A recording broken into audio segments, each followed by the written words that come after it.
Voilà, donc ici je vois la pompe américaine. Bon, j'ai déjà dessiné le schéma de la pompe. La pompe est constituée donc d'un bras manuel, hein, un bras de levier manuel. C'est-à-dire qu'on peut pomper donc du bas vers le haut, du côté gauche d'un pivot. Pivot, il est en A, point A. Moi j'ai un pivot en A. Ouais, mais ici on voit pas bien. Voilà. Donc j'ai un pivot en A. Hein. Et donc, bon, j'ai un levier manuel. Si j'appuie de ce côté-ci, ben, j'ai une rotation du levier dans le sens antéhorlogique. Antéhorlogique comme ceci. Voilà. Dans le sens antéhorlogique. Voilà. Et si je suis dans le sens antéhorlogique, là, je descends, là, je remonte. Et donc, si on remonte ici, ben, ici, la tige va remonter. Maintenant, si je tourne dans le sens de rotation inverse, ben, si je remonte à gauche du pivot A, hein, je manipule dans ce sens-là de monter, ben là ça va descendre. Au niveau rotation, on tournera dans le sens horlogique par rapport au pivot A et la tige va descendre. Donc on sait soit descendre le levier, soit le remonter à gauche. Et donc si on redescend, on remonte à droite. Et si on remonte à gauche, eh bien, il redescend à droite. Voilà. Et s'il redescend à droite, ben, elle entraîne la tige, le coulisseau, vers le bas. Et si ça remonte au niveau du point B ici, hein, je vais appeler ce point-là B, si au niveau du point B ça remonte, ben, la tige, elle remonte fatalement. Il y a un effet d'entraînement. Voilà. Ici, il faut savoir que la pompe est composée en deux parties. Une partie basse et une partie haute. Hein, une partie basse, j'expliquerai pourquoi une partie haute. Pourquoi une partie haute, une partie basse, et là, on a le refoulement. L'aspiration se fait par le bas. Hein, et là-bas, on a quoi? On a vers la citerne. La citerne, bien sûr, doit être remplie. Il faut qu'il y ait de l'eau dans la citerne parce que voilà, on ne peut pas mettre une citerne au-delà d'un certain nombre de mètres. Voilà, on ne peut pas dépasser un nombre de mètres. L'idéal, c'est de mettre jusque 7 mètres, pas dépasser les 7 mètres, parce qu'après, ça devient lourd. Voilà, et on ne peut pas dépasser, je crois, les 10 mètres. Les 10 mètres, on ne sait plus dépasser les 10 mètres. Voilà, c'est une question voilà, de référence par rapport à la pression atmosphérique, en fait. Voilà, on risque d'avoir des zones de dépression et on ne sait plus pomper quoi que ce soit. Donc, en fait, on a des zones de distance bien précises auxquelles on ne sait plus, je veux dire, pomper. Voilà. Donc ici, la citerne est en bas de la pompe, bien sûr, la citerne est en bas de la pompe et ça permet de pomper, je veux dire, de l'eau dans une citerne qui se trouve en bas et la pompe est au-dessus. Bon, la fixation de la citerne peut se faire à partir d'un cadre rectangulaire et là, on a les cotes des visseries, c'est 90, 90, 90, 200, les anthrax. Ça, ici, on a les anthrax verticaux. Voilà, de fixation contre le mur, 90, 90, voilà, c'est symétrique, c'est le support symétrique. Et les anthrax horizontaux, mais ils font 205 entre eux. Voilà. Et que le diamètre du grand est 70 et le diamètre du petit 60. Le refoulement se fait par là, par le robinet ici. Alors on s'est accroché à un seau via, voilà. Et donc, le système est composé de quoi? Ben, il est composé, je veux dire, d'un piston, d'un joint, et je veux dire, voilà, d'un système de blocage joint-piston. Autrement dit, on va voir ça tout de suite. Ce que je suis en train de raconter ici, c'est ceci.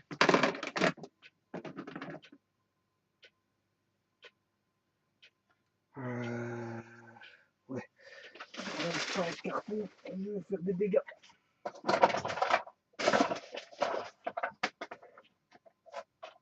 Voilà. Si on regarde ceci comme ceci, ben voilà. On a la pompe qui est comme ceci. Et on voit bien que là, il y a un diamètre différent par rapport à celui-ci.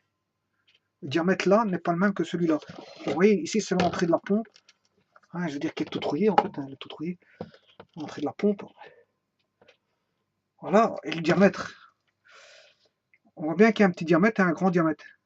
Et que le petit diamètre, comme par hasard, le petit diamètre commence là où il y a le robinet. Voilà, le petit diamètre commence là où il y a le robinet. On peut le voir à l'intérieur. le petit diamètre commence, enfin termine, le petit diamètre termine là où il y a le robinet, l'entrée du robinet.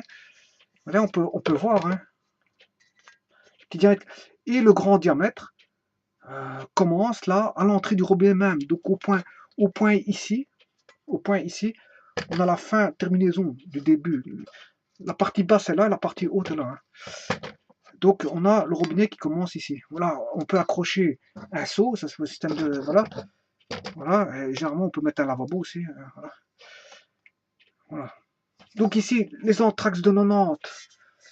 Bon, quand je dis 90, c'est de là à là. Mais on peut mettre un peu plus pour autant qu'on ne sorte pas du support. Hein. Voilà. Et là, vous aurez compris que c'est la même chose. C'est des entraxes de 90. Voilà. Alors, par contre, les entraxes ici, je vais les mesurer. Autant que je trouve.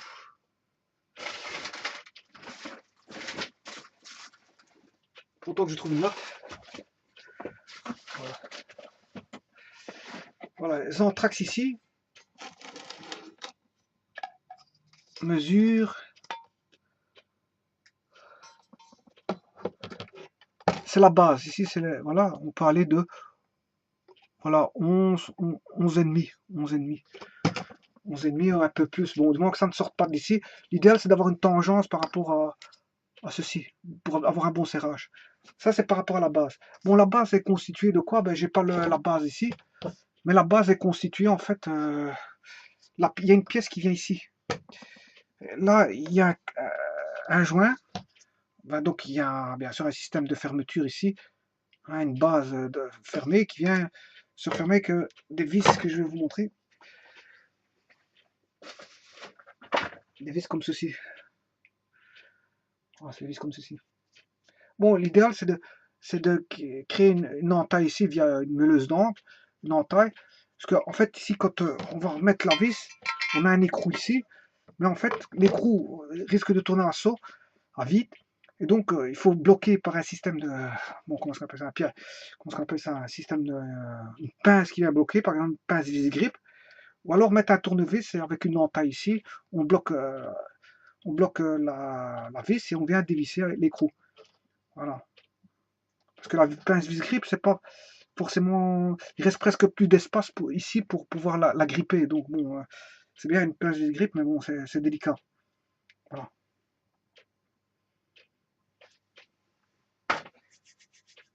Et alors, bien sûr, les tiges filetées contre le mur, vous devez faire une pièce rectangulaire en bois, et on vient forer des trous, comme j'ai dit, à 90, 90, 90, et à 205 à 200, 205 de là à là.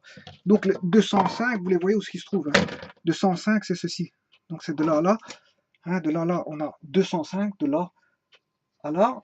Hein, et on a 90, 90 c'est de là à là. Donc 90 c'est de là à là et de là à là. Voilà, 90 c'est de là à là aussi. Voilà, à peu près 90. Bon, si on a un peu plus, c'est pas grave. Mais pas dépasser le support de fixation. Voilà. Ça, c'est une chose. Voilà. Donc, ça va être toutes des grosses vis qui vont sortir d'ici. Du mur, vous allez percer dans le mur avec un certain diamètre, mettre des chevilles et bien sûr mettre des tiges filetées. Et puis, enfin, venir fixer tout ça au travers du mur et venir boulonner via des écrous. Voilà. Et peut-être qu'il faudra même, je veux dire, comment est-ce qu'on appelle ça, des contre-écrous pour éviter un desserrage. Et l'idéal, c'est de mettre 4 vis. Hein. C'est de mettre les 4 vis ici de fixation contre le mur. Et alors, on a les 2 vis ici, comme j'ai expliqué, pour le support du bas. Bon, maintenant, on va voir le levier. Le levier.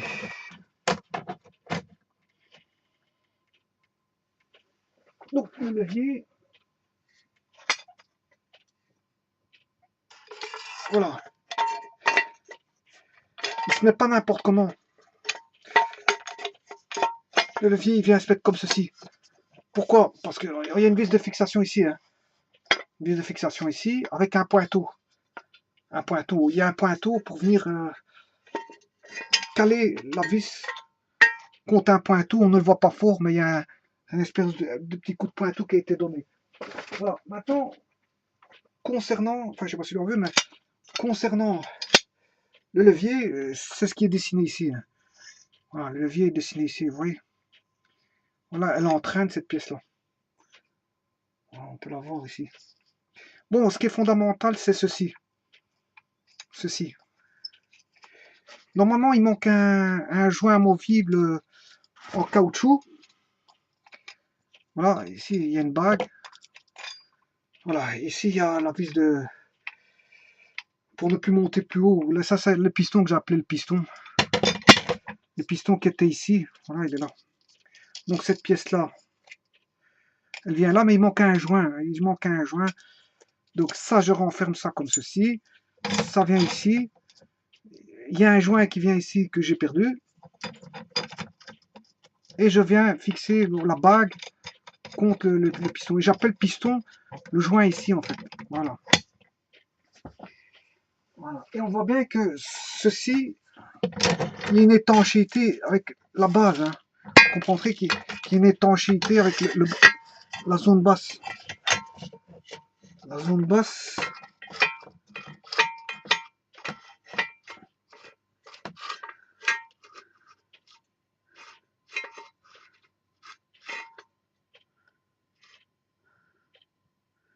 Voilà. Il y a un petit peu d'eau qui va couler, mais enfin bref, c'est un petit peu d'eau qui va couler. Donc, ce qui va faire le travail, c'est ceci. C'est ce qu'on voit là, le piston. Avec un joint qu'on ne voit pas, qu'il n'y a pas, parce qu'en fait, j'ai perdu le joint. Qui se trouve dedans le... Voilà, ici, on voit à travers, ça veut dire qu'il n'y a pas de joint, mais en fait, on ne doit pas voir à travers. C'est un joint amovible, voilà. Par contre, là, il y a le joint, le fameux joint qui se trouve en bas. Enfin, le clapet. Le clapet qui se trouve en bas de la pompe. Dans la partie basse, mais que je n'ai pas aussi. Il y a une partie basse avec un joint et ceci, qui vient s'ouvrir, se fermer. Et ça a rouillé, donc fatalement, il ne savait plus bouger, donc il n'y a plus d'eau qui rentrait. Fatalement, il était bloqué. Voilà, et on retrouve souvent, assez souvent des contre-écrous, des bagues, etc., etc. Enfin, assez souvent, non, on trouve des contre-écrous, pas des bagues, parce que la bague, elle vient entre le piston et la bague. Il y a une bague de serrage et cette bague, cette douille qui vient, je veux dire, faire une interdistance entre le piston et le piston et la bague. La bague. Ce que j'appelle bague, c'est ceci. Ce que j'appelle bague, c'est ceci. Et la douille vient entre ceci et la bague. La douille, elle vient à l'intérieur, entre les deux pour créer une interdistance. Voilà, ça c'est pour la petite histoire. On retrouve, voilà, des écrous de cette dimension-là. Des écrous assez souvent. Enfin, ça c'est la douille, je m'excuse, c'est la douille. Voilà. Bon, maintenant revenons-en où je vais enlever tout ça, je m'excuse. Hein. Je vais enlever tout ça, j'en ai pour deux minutes.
Alors bon, maintenant, on va voir le fonctionnement de cette fameuse pompe. Voilà. On va la simplifier. On a vu le détail, maintenant on va la simplifier. On va regarder comment elle fonctionne. Bon.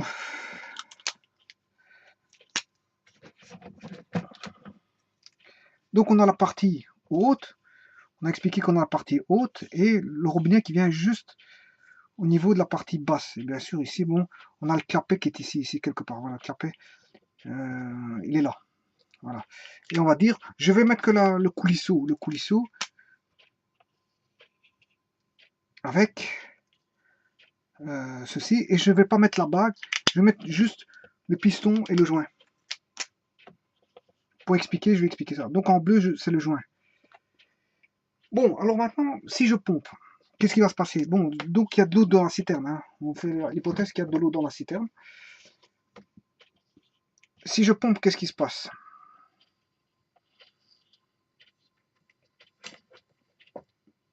Mais il ne se passe rien. Pourquoi? Parce que si je descends le piston, il y a sûrement de l'air qui va passer à travers comme ceci. Il y aura une zone d'air. Une zone d'air. Et donc, s'il y a une zone d'air, ben la pression va diminuer. S'il y a une faible pression, c'est pas avec la faible pression que je vais réussir à faire monter mon clapet pour l'ouvrir. Donc, qu'est-ce qu'il faut? Il faut que j'ai une forte pression pour remonter ce clapet-là. Voilà. Donc, qu'est-ce qu'il faut? Il faut l'amorcer, la pompe. Il faut l'amorcer. Donc, qu'est-ce que je vais faire? On va mettre de l'eau par le dessus. Je vais remplir d'eau. Bon, l'eau, je vais le mettre en verre. Je remplis d'eau.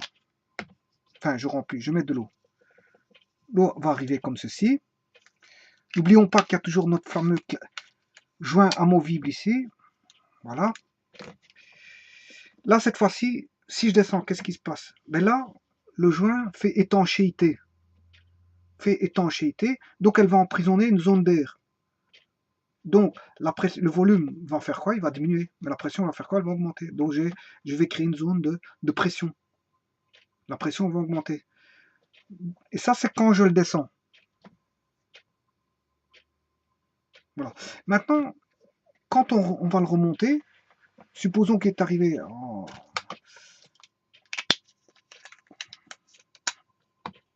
à la fin, le piston, ici. Là, j'ai emprisonné une zone de pression. L'eau étant au-dessus du piston. L'eau est ici, au-dessus du piston. J'ai emprisonné une zone d'air avec une pression assez forte. Et cette fois-ci, quand je remonte le tout, ben, la pression est suffisamment forte pour créer ce qu'on appelle une dépression. Le clapet va s'ouvrir et l'eau pourra circuler ici pour venir se loger. L'eau va venir se loger cette fois-ci dans la zone basse. Voilà, dans la zone basse. On aura de l'eau dans la zone basse qui va venir grâce à la zone de dépression qui va aspirer de l'eau. On aura une aspiration d'eau. Voilà.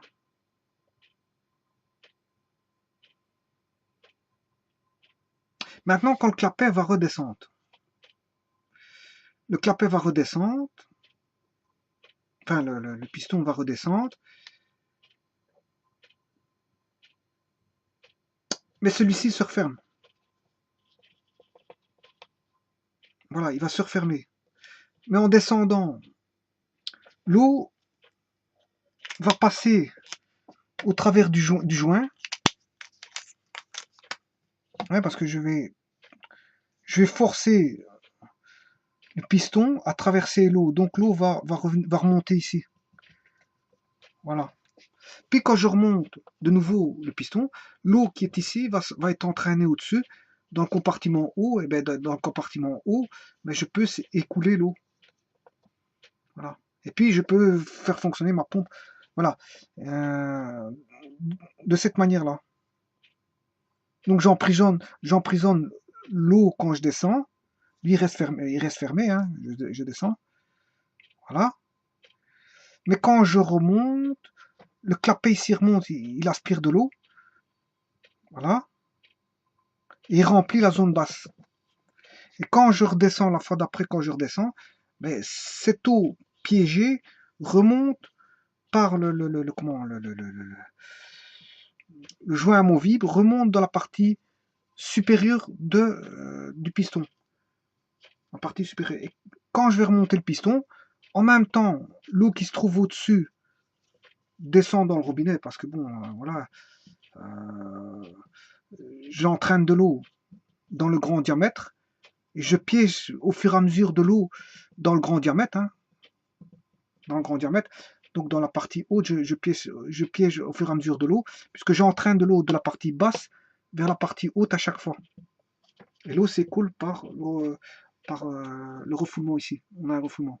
Donc en fait, quand on piège, quand je descends, ici, c'est fermé. C'est fermé, mais l'eau va passer du niveau bas au niveau haut via le joint. Parce que j'écrase de l'eau remonte via le joint, remonte ici.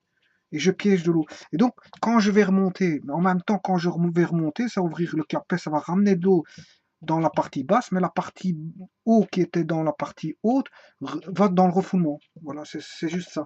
C'est comme un ascenseur d'eau, en fait. On remonte de l'eau. C'est exactement ça. Mais au début, il faut amorcer, c'est-à-dire qu'il faut entraîner le système par une création du système d'une zone de dépression. Il faut créer une zone de dépression. Comment? En mettant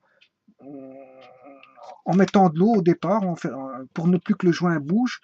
Et si le joint ne bouge plus, ben je veux dire, je piège une zone basse, parce qu'il n'y a plus de... Voilà, je piège une zone basse et j'augmente la pression de la zone basse. Et si la pression de la zone basse augmente, ben, quand je vais remonter, je vais créer une dépression qui va ouvrir le clapet, qui va ramener de l'eau. Et là, c'est la première fois que l'eau va arriver. Voilà, comme ça. Mais après, une fois que c'est fait, à ce moment-là, on a de l'eau dans la zone basse.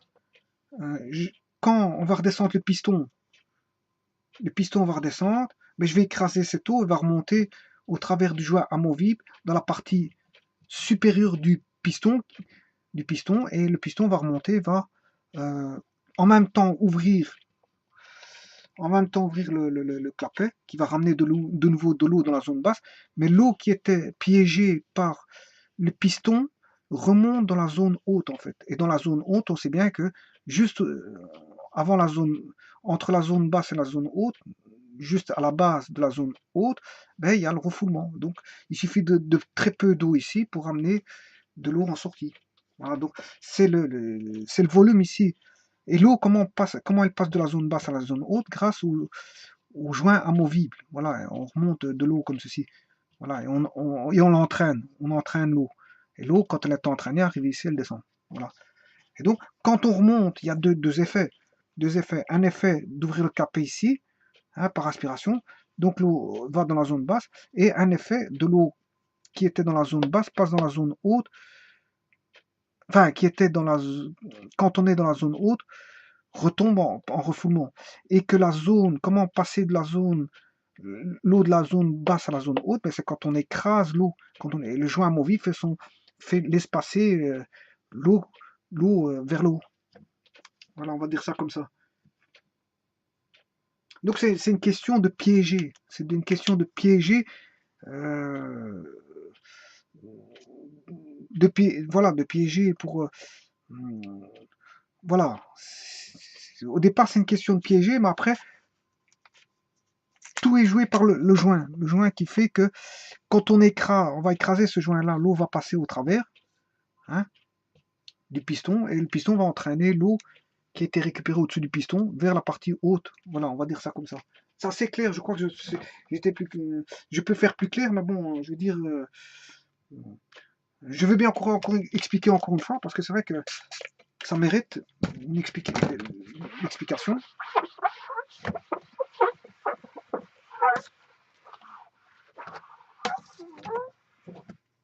Je vais refaire une dernière fois au niveau explication pour bien faire comprendre les choses.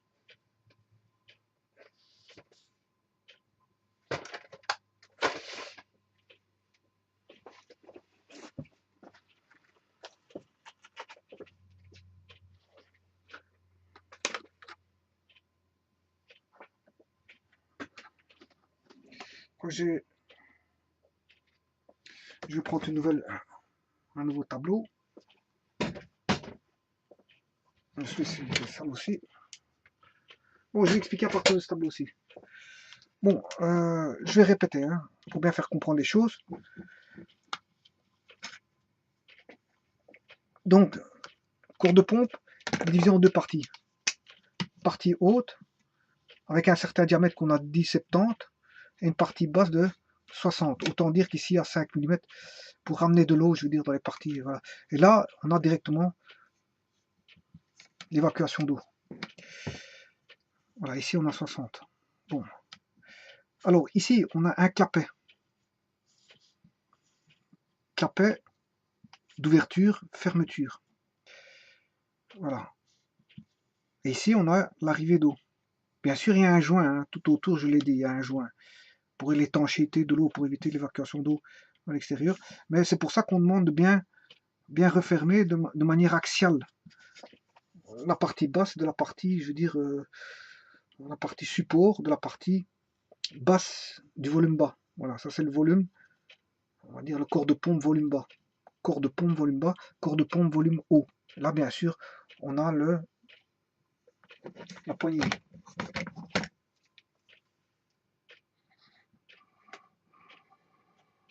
Voilà, je répète, si je peux répéter ça. Si je peux répéter ça.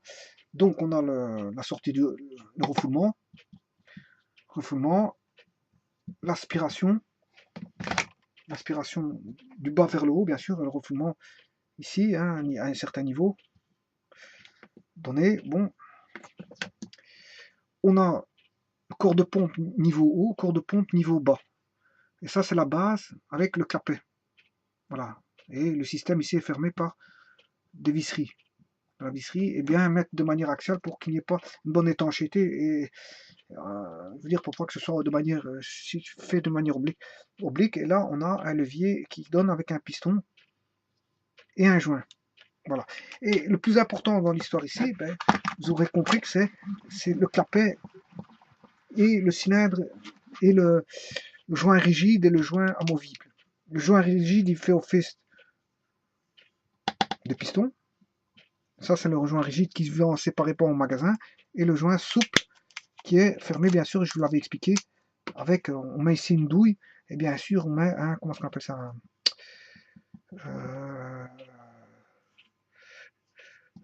une douille. Ici, tout vient se fixer ici via un écrou. Et ça, c'est, je veux dire, comment on appelle ça, enfin, je sais plus, je me rappelle plus du nom de ça. Mais c'est une pièce qui vient se refermer. Mais de toute façon, ici, ça ne nous intéresse pas de savoir ça, ni la douille, ni tout ça. Ce qui va jouer le jeu du fonctionnement, c'est le piston et le joint. Voilà. Et voilà. Et c'est la partie haute et la partie basse. Et bien sûr, avec le clapet. Voilà le clapet. Je ne sais pas si on voit tout. Oui, parfait. Donc maintenant, j'ai expliqué une chose. Je reprends mes explications pour bien me faire comprendre. Qu'est-ce qui va se passer? Si il y a de l'eau, la citerne est remplie. Si je descends le piston, et puis je vais appeler ça piston. Hein. Donc ça, on sait bien que c'est le joint rigide, mais je vais l'appeler piston. Voilà, le piston. Si je le descends, qu'est-ce qui va se passer? Mais il ne va rien se passer. Pourquoi? Parce que l'air va entraîner ceci, et le joint ici va se déformer. Ce joint ici va se déformer. Et donc, il va laisser passer l'air. S'il se déforme, il laisse passer l'air. Hein. Hein, s'il est sensible, s'il est amovible, il n'est pas rigide comme l'autre, ben, il est, je veux dire, déformable, il va se déformer, comme ceci. Voilà, je vais mettre en vert. Je ne parle pas du joint rigide, je parle du joint flexible. Voilà, le flexible. Joint flexible. Donc, l'air va pousser. Ici, il y a le clapet qui est fermé. Donc, ici, c'est étanche. On est dans une zone étanche. Hein. Toute cette zone-là est étanche. Sauf la partie où il y a déformation du flexible. À ce moment, l'air va passer comme ça. Et si l'air passe à cause du flexible, l'air s'échappe. Si l'air s'échappe, ben là, on a une pression qui diminue. Et si la pression diminue, quand on va remonter le cylindre, maintenant si je suis en phase montante, ben, le clapet va pas s'ouvrir parce que je suis en faible pression. C'est pas avec une faible pression qu'on va faire monter, je veux dire, un clapet qui, voilà, que j'ai montré tout à l'heure, à quoi il ressemblait. Hein. Un petit gros clapet, c'est pas avec une faible pression qu'on va faire monter. Donc qu'est-ce qu'il faut faire? Ben, pour ça, il faut étanchéiser complètement via le joint. Donc comment étanchéiser via le joint? Comme ceci, hein, pour qu'il reste fixe, mais c'est de mettre de l'eau, l'emprisonner avec de l'eau par le dessus. Donc je vais faire l'amorçage avec de l'eau au-dessus. Si je mets de l'eau là, ben, le joint il va plus se déformer parce que j'ai l'eau qui vient. Avant le joint il faisait ça, mais il ne saura pas faire ça parce que j'ai une masse d'eau qui va le maintenir droit. Donc en fait, j'aurai une étanchéité assurée complètement, cette fois, à 100%. Enfin, 100%, hein, je veux dire, pas 100%, mais parce qu'il y a toujours des petits trous là sur les côtés. Mais bon, disons que ce sera plus étanche qu'avant et que le système va fonctionner comme ça. Et en faisant ça, en descendant le piston, là, comme c'était plus ou moins étanche, la pression va, le volume va diminuer, la pression va augmenter, et là j'ai une pression suffisante pour faire lever le clapet quand je vais remonter le, le, le piston. Quand le piston va remonter, à ce moment-là, le clapet va s'ouvrir, et là je vais ramener de l'eau. Et donc, à ce moment-là, dès le moment où j'ai de l'eau en bas, dans la zone basse, j'ai bien dit qu'il y avait un corps bas et un corps haut. Voilà le corps bas. Cette fois-ci, j'ai réussi, le clapet s'est ouvert par une dépression, hein, parce que j'ai ramené une forte pression en diminuant de volume, la pression augmentée, et en remontant vite le piston vers le haut, je crée une dépression qui va ouvrir le clapet. Et l'eau, à ce moment-là, va se remplir ici. Voilà, elle va se remplir. Bon, mais la fois d'après, quand je vais redescendre le piston, qu'est-ce qui va se passer? Ben, le clapet va se refermer. Le clapet va se refermer parce que je vais écraser tout le système avec l'eau. Hein, je veux dire, voilà le piston. Hein, le joint, il est là. Mais je vais écraser l'eau, mais l'eau, qu'est-ce qu'il va faire? Cette fois-ci, l'eau qui se retrouvait, qui se trouve écrasé, le piston qui écrase l'eau, ben, le joint ici, il va se déformer à cause de l'eau. Le joint, il va faire ça. Donc il y a de l'eau qui va passer ici. L'eau va passer du compartiment en dessous de l'eau qui est en dessous du piston à de l'eau au-dessus du piston. Voilà, on a cette fois-ci, comme le joint, je veux dire, est c'est devenu courbé à cause de l'eau, de l'écrasement du joint sur l'eau, mais le joint va se déformer et donc l'eau va passer à un niveau haut du piston. Donc on a de l'eau. Maintenant, quand je vais remonter le piston, ben, là, on va créer une aspiration grâce à l'eau qui est à l'intérieur. Je crée une dépression grâce à l'eau cette fois-ci. Je remets de l'eau dans le volume, mais lui, quand il va remonter, ben, il va remonter de l'eau avec lui. Voilà, et s'il y a suffisamment d'eau au-dessus, là, mais l'eau va s'écouler ici. Alors pour ça, il faut le faire plusieurs fois pour ramener un volume d'eau, je veux dire au-dessus du piston et au-dessus de la chambre basse. Une fois qu'on est au-dessus de il y a suffisamment d'eau au-dessus de la chambre basse, mais il y a suffisamment d'eau pour s'écouler. Voilà. Et donc on a de l'eau alternativement en fonction du pompage. Aspiration, refoulement, en fonction du pompage qu'on a. Et plus on pompe, et plus on a de l'eau qui sort. Voilà. Et donc la descente va servir je veux dire, la descente va fermer bien sûr le clapet en descente. Et donc l'eau repasse en dessous du l'eau qui est enfermée, piégée ici, va passer, elle est en dessous, elle va se rajouter en dessous bien sûr du piston, au-dessus du piston, grâce au joint amovible qui va s'ouvrir et qui va laisser passer l'eau. Donc il y aura une quantité d'eau à chaque fois qui va être transférée du bas du piston vers le haut du piston. Et en remontant tout au-dessus, ben, l'eau qui est au-dessus du piston va être entraînée vers le corps haut de la pompe. Et quand elle est vers le corps haut de la pompe, l'eau s'est écoulée en sortie. Voilà le système, je veux dire, de fonctionnement de la pompe, je veux dire manuelle, de la pompe manuelle, je veux dire américaine. Voilà. Je vous remercie. Ah oui, je voulais rajouter un truc Avant, il y avait des véhicules qui n'avaient pas de pompe électrique, hein, les pompes carburant, c'était des pompes mécaniques. Et qu'est-ce qui se passait? Quand elles tombaient en panne, on tombait en panne d'essence, mais il fallait les réamorcer. Mais maintenant, c'est plus le cas parce que on a à faire des pompes électriques, donc on a plus ce système de réamorçage en fait. Voilà, je vous remercie beaucoup.